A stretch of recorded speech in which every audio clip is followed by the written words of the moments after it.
সময় বেশি দেরি করা যাবে না। আচ্ছা স্যার। নিউজ পেয়েছি ওই সেলিম খান নাকি যে হাজিগঞ্জ স্টেশন রেল স্টেশন আছে জি ওখানে সম্ভবত ও 6টার বাসে ট্রেনে যেতে যাবে চিটাগাং যাবে। চিটাগাং যাবে। তো একটা রেট দিয়ে আসি দেখি আচ্ছা, কি হয়। ঠিক আছে, ঠিক আছে হ্যাঁ ঠিক আছে ঠিক আছে স্যার। ওরা কোথায় লাগবেন তো গাড়ি আচ্ছা ঠিক আছে দ্রুত, খুব দ্রুত। স্যার, আমি ফোন দিতে আছি। দ্রুত হ্যাঁ জি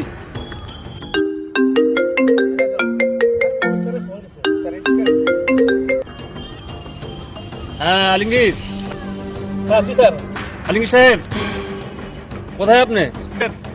আপনি গাড়ি নিয়ে বের হন। স্যার গাড়ি বের করতে হবে সারে এক জায়গা যাবে, গাড়ি নিয়ে বের হবে। এখনই ঠিক আছে স্যার আচ্ছা ঠিক আছে, আসেন। স্যার বের করতেছি স্যার জি স্যার জি আলমগীরকে জানাবো না, আলমগীর আসতে জানাবো আচ্ছা রাজনকে জানাবো না ঠিক আছে ঠিক আছে। রাজন কথা রাখেন স্যার স্যার গাড়ি রেডি স্যার। ওকে চলুন স্যার কই যাবেন স্যার? তোমাকে এত কথা বলছি চুপ থাকো তোমাকে যখন বলবো তখন তুমি শুনবা ওকে চলেন হোক